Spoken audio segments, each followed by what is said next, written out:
करने लग जाती है। वो पहले भी था, बट अब ये मशीन जितनी एडवांस हो चुकी है कि आपको पता भी नहीं है कि आपकी नौकरी आपके हाथ से कब चली जाएगी। आपकी नौकरी की आपको खुद को सिक्योरिटी ही नहीं है। ये मैंने इसलिए नोटिस किया क्योंकि कई बार मेरा काम हुआ करता था जर्नलिस्ट के साथ। Most of my work use to be with journalist. मैं जर्नलिस्ट के साथ बहुत ज़्यादा क्लोजली काम करती थी, क्योंकि कई बार क्या होता है ना, आपको जो भी पब्लिसिटी करनी होती है, जो भी आपको मीडिया में बताना रहता है, आपके थ्रू जो भी इंफॉर्मेशन पहुंचेगी वो एक जर्नलिस्ट के थ्रू ही पहुंचेगी, एक न्यूज़ चैनल के थ्रू ही पहुंचेगी। तो मैं उस चीज़ों के लिए जर्नलिस्ट के साथ काम करती थी। और कई बार जर्नलिस्ट क्या ऊट पटांग लिख देते हैं, तो जर्नलिस्ट को खींच के रखना पड़ता है। बोलता देख भाई तू ऐसा कुछ नहीं लिखेगा, जो मैं बोलूँगी वो लिखेगा। ऐसा होता था। तो कभी कभार जो आर्टिकल्स आप न्यूज़पेपर में पढ़ते हैं ना, वो मुझे ड्राफ्ट करने पड़ते थे फिल्म्स के बारे में या फिर सेलिब्रिटीज़ के बारे में। वो सारे मुझे लिखने होते थे। और पुराने ज़माने में अगर मैं जस्ट 2 साल पहले चली जाऊँ, शायद वो काम को करने के लिए 2 दिन लगते थे। 2 दिन कैसे? क्योंकि अगर आपको एक आर्टिकल लिखना है, आपको उसके बारे में रिसर्च करनी पड़ेगी, फिर आपको अपना लैपटॉप खोलना पड़ेगा, आपको वो आर्टिकल लिखना पड़ेगा, आपको वो आर्टिकल्स अप्रूव कराने पड़ेंगे, और ये बहुत लंबा प्रोसेस था। ये मैं सिर्फ 2 साल पहले की बात कर रही हूँ, सिर्फ 2 साल पहले की। बट लास्ट ईयर एक टेक्नोलॉजी आई थी जिसका नाम है चैट जीपीटी। क्या नाम है? और चैट जीपीटी ने जो मेरा 2 दिन का काम था वो 5 मिनट का काम बना दिया। आप मानेंगे नहीं, मैं चैट जीपीटी को सिर्फ बोलती थी कि सर देखो मेरे को इसके बारे में एक आर्टिकल लिखना है। मैं उसको इन्फॉर्मेशन देती थी कि मेरे पास ये इन्फॉर्मेशन है, अब तो खुद आर्टिकल लिख दो। वो मेरे को एग्जैक्ट उतने ही वर्ड्स का आर्टिकल बना के देता था जितने वर्ड्स का मैं चाहती थी।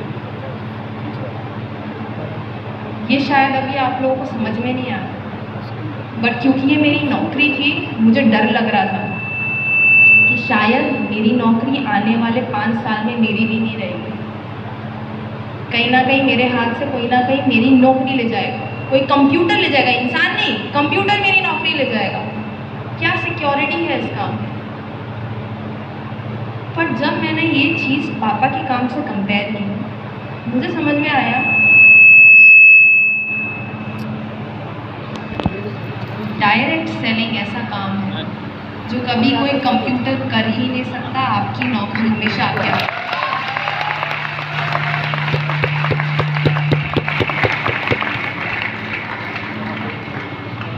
पूछेंगे नहीं क्यों? जानना नहीं है क्यों हाथ से नहीं जाएगी, बस मैंने तो बोल दिया। हाँ? जानना है? कितने लोगों को जानना है? डायरेक्ट सेलिंग कभी आपके हाथ से कोई ले ही नहीं सकता, कभी कोई कंप्यूटर आपके हाथ से ले ही नहीं सकता, क्योंकि कंप्यूटर को human emotions, human interactions, human development बनाना ही नहीं आता, उसको पता ही नहीं करते कैसे। और डायरेक्ट सेलिंग उसी का काम है। आप समझ रहे हैं कितना फ्यूचरिस्टिक काम है? जो चीज़ कभी कोई कंप्यूटर कर ही नहीं सकता, वो चीज़ आपके हाथ से कैसे जा सकती है? मेरा सिर्फ इतना सिंपल सा लॉजिक था कि मेरी नौकरी तो चली जाएगी। इस समय मैं बिल्कुल भी आरसीएम के बारे में सोच नहीं रही थी, डायरेक्ट सेलिंग के बारे में सोच नहीं रही थी। सच्ची बता रही हूँ। मैंने आपको ये भी बता दिया कि मैं आरसीएम को हेट करती थी, तो मतलब मैं सच्ची बता रही हूँ आप लोग। नहीं तो कोई आके बोलेगा नहीं मैं तो आरसीएम को नफरत करती हूँ, स्पेशली इन केस की डॉटर। मैं क्यों आके बोलूँगी? नहीं तो मेरे पापा मेरे को थप्पड़ लगाएंगे। बट सच्ची मैं सच बोल रही हूँ आप लोगों को। ये रियलाइजेशन मेरे लिए बहुत ज़्यादा इम्पोर्टेंट था। और मेरे पापा हमेशा ऐसा बोलते हैं, लीडरशिप जो भी सेमिनार्स होती है उसके अंदर भी बोलते हैं कि एक लीडर को लीडर करने के लिए फ्यूचरिस्टिक माइंडसेट होना बहुत ज़्यादा ज़रूरी है। और अगर आप अपने फ्यूचर के बारे में, अगर आप अपने फ्यूचर को सिक्योर करने के बारे में ही नहीं सोच रहे हैं, तो आप क्या कर रहे हैं?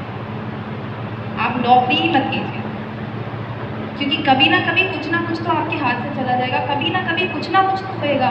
चलो अगर कंप्यूटर ने आपकी नौकरी नहीं ली, तो कभी ना कभी अर्थक्वेक वगैरह तो हो सकता है, कुछ भी हो सकता है। आपके हाथ में क्या है? वो चीज़ जब मेरे को समझ में आई कि कंप्यूटर धीरे धीरे मेरी नौकरी ले लेगी, तब मेरे दिमाग की बत्ती जली। वो थी मेरा सेकंड रियलाइजेशन कि क्यों शायद मेरे पापा जो करते हैं वो अच्छा है। अभी भी बिल्कुल भी ऐसा नहीं सोचती थी कि मेरे को आरसीएम ही करना है, बिल्कुल भी नहीं। नेक्स्ट जनरेशन की मीटिंग में कितने लोग आए थे? तो जितने भी लोग आए उन्होंने शायद वो मेरा नोट देखा है जो मैंने अपने आप को लिखा था एक जॉब करते हुए। मैंने वो नोट लिखा था कि कुछ भी हो जाए ज़िंदगी में, मुझे पता है कि पैसे कमाने के बहुत सारे तरीके हैं, उनमें से वो एक तरीका जो RCM का वो मेरे लिए बना ही नहीं है, और मैंने ठान लिया था कि मैं वो करूँगी ही नहीं। पर फिर क्या हुआ ऐसा? ये था मेरा सेकंड रियलाइजेशन, सिर्फ ChatGPT और AI के बारे में, और ये मेरे लिए बहुत बड़ा टॉपिक था। थर्ड चीज़ जब मेरे को रियलाइज़ हुई और मैंने अपना उससे दिमाग बना लिया कि RCM ही करना है। कई बार क्या होता था, जब भी मैं पापा और मम्मी से मिलने वापस से भीलवाड़ा जाती थी, मुझे पापा है ना कई बार बोलते थे, मेरे पापा ने कभी फोर्स नहीं किया RCM करने के लिए। अगर आप लोगों को लग रहा है कि कभी फोर्स किया होगा, उनके इसलिए भी बोला होगा करना तो सिर्फ RCM है, ऐसा कभी नहीं हुआ मेरे साथ। मुझे सिर्फ पापा ने सिंपल सा बोलते थे कि तू नौकरी करके देख ले, तू 2 साल नौकरी करके देख ले और तू तेरे को खुद को समझ में आ जाएगा शायद कि मैं जो करता हूँ वो शायद क्यों तेरे से अच्छा है। और फिर एक दिन मेरे बॉस ने मेरे ऊपर बहुत ज़्यादा चिल्लाया, जिसके ऊपर मेरी गलती भी नहीं थी, और ये सब लोगों के साथ हो जाए जिसकी भी जॉब है, सब लोगों के साथ उनका बॉस बहुत खड़ूस रहता है, बहुत मतलब जो चीज़ों की ज़रूरत भी नहीं हो उसके ऊपर चिल्लाते हैं। सारे बॉसेस ही ऐसे होते हैं। और मैं आपको बता रही हूँ मेरा बॉस कोई और नहीं था, मेरे बॉस तो प्रियंका चोपड़ा, अनिल कपूर थे, ऐसे ये सेलिब्रिटी मेरे जॉब थे, ये सेलिब्रिटीज़ मेरे बॉस थे। तो आपको क्या लगता है कि अगर वो मेरे को डांट रहे हैं तो मेरी लाइफ बहुत सिंपल सी बन जाती थी? ऐसा बिल्कुल भी नहीं था। ये बहुत मास लेवल पे काम होता था, तो चीज़ें अगर थोड़ी सी भी गड़बड़ होती थी ना तो बहुत ज़्यादा डिस्टर्बेंस होता था। हालांकि उस दिन मेरी इतनी बड़ी गलती नहीं थी, पर मेरे बॉस ने मेरे ऊपर खूब चिल्लाया। और मुझे अच्छे से याद है, शायद पापा को भी याद होगा, ये सिर्फ आपको मार्च की बात बता रही हूँ, मार्च इस साल की बात बता रही हूँ। मैंने 12 o'clock रात में पापा को फ़ोन किया, क्योंकि मैं बाहर थी, काम कर रही थी। मैंने पापा को फ़ोन किया, मैंने पापा को बोला, पापा मज़ा नहीं आ रहा है काम करने में, मुझे अच्छा ही नहीं लगता। मैंने आपको काम करते हुए देखा है, मुझे इतना अच्छा लगता है आपको काम करते हुए देखते हुए, और मैंने बहुत ट्राई किया अपनी नौकरी से प्यार करने के लिए, बट मेरे से प्यार नहीं हुआ। मुझे ऐसा लगता है आप जो करते हो वो अच्छा ही है, तो क्या मैं उसको एक पॉसिबिलिटी बना लूँ, RCM करने की एक पॉसिबिलिटी बना लूँ? पापा ने बोला अभी के अभी चाहे तो पेपर डाल दे और RCM करना चालू कर दे। और उसके बाद भी दिल से नहीं निकल रहा था कि हाँ मेरे को RCM करना है, दिल से नहीं निकल रहा था। मार्च की बात ही बता रही हूँ। तभी पापा ने क्या बोला मेरे को फ़ोन पे कि देख भाई ऐसा कर, मैं 17 मार्च को नाला सुपारा आ रहा हूँ, मेरी जॉब हुआ करती थी बॉम्बे में, तो मेरे को पापा ने बोला मैं 17 मार्च को नाला सुपारा आ रहा हूँ, ऐसा कर तू भी आ जा। आप मानेंगी नहीं, 17 साल बाद मैं किसी मीटिंग में जा रही थी पापा की। मुझे इतनी नफरत थी RCM से, मैं RCM का चेहरा भी नहीं देखना चाहती थी।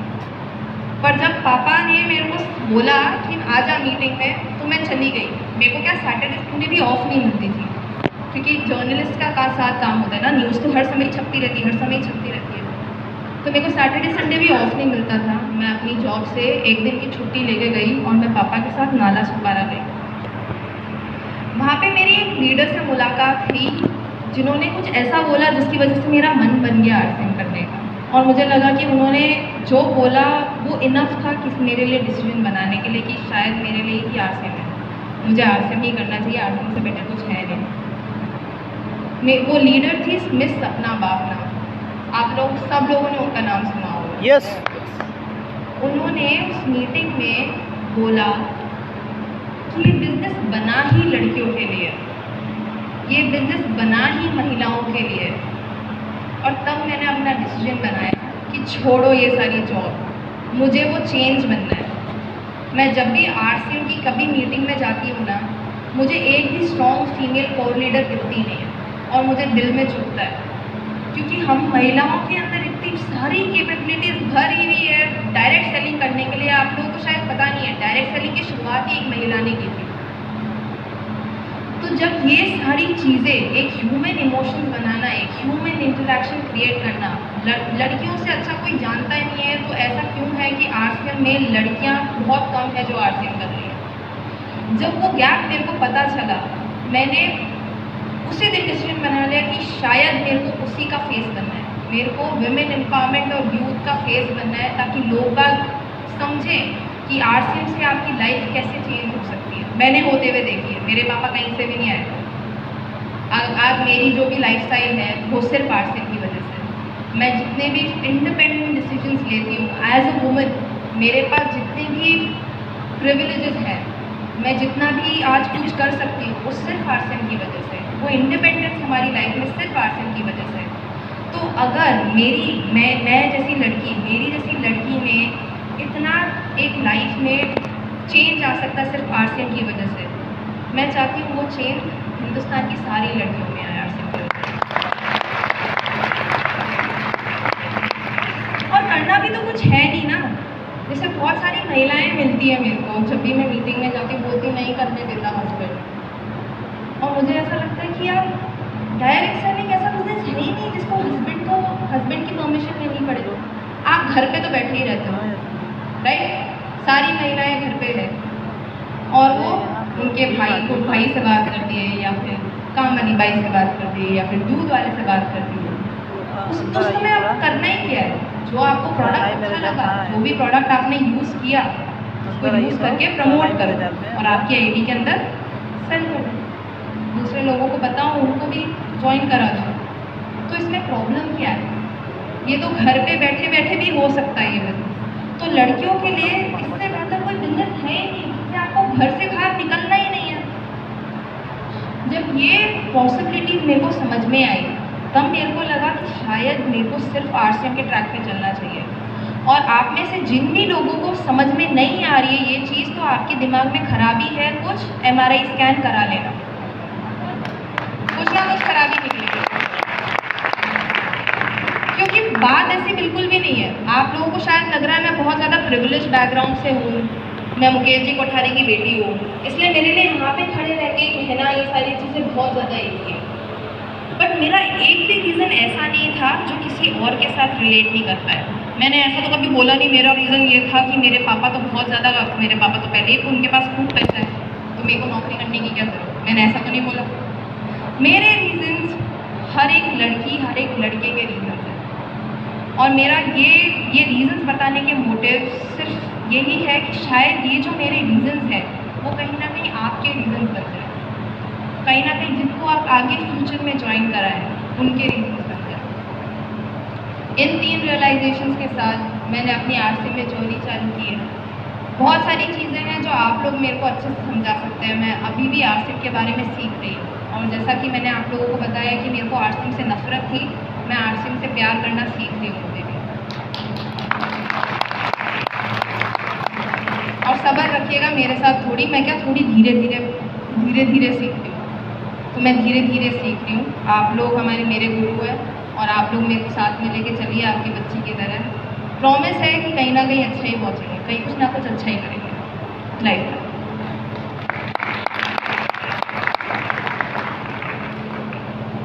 एक और चीज़, जब भी जैसा कि मैंने आप लोगों को बताया कि मैं बहुत धीरे धीरे सीखती हूँ।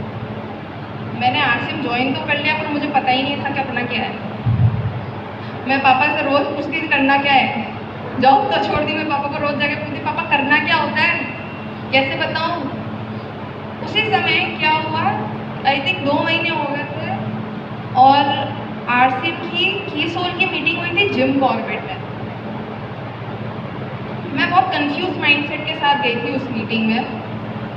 वहाँ पे की सोल के बारे में बताया। मेरे को इतना पता नहीं था की सोल के बारे में।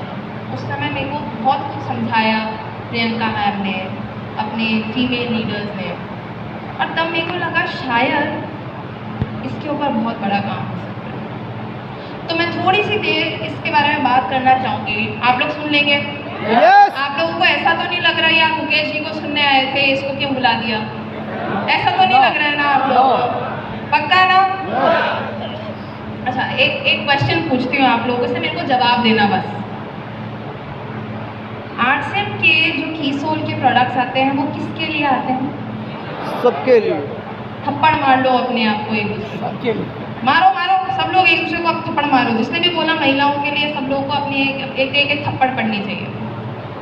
मुझे समझ में नहीं आया, बाल धोना कब से लड़कियों का काम बन गया? साबुन लगाना लड़कियों का काम कब से बन गया? ये सारे काम लड़कियों के कब बने, मुझे समझ में ही नहीं आया। मैं जब भी किसी से आरसीएम में कीसोल के बारे में बात करती हूँ और वो मेरे को बोलते हैं हाँ हाँ पर वो तो लड़कियों के प्रोडक्ट्स हैं, मैं तो लड़का हूँ, लड़कियाँ अनकम्फर्टेबल हो जाएगी, तो मुझे बहुत हंसी आती है। जैसे आपको एक बात बताऊँ, अगर किसी के सर से बाल धीरे धीरे निकल रहे हैं, किसी के बाल, एक अंकल ले लो, चलो एक इमेजिनरी अंकल देख लो, उन इमेजिनरी अंकल के धीरे धीरे सर से बाल जा रहे हैं, तो उनको अच्छा लगेगा कि सर से बाल जा रहे हैं? तो उस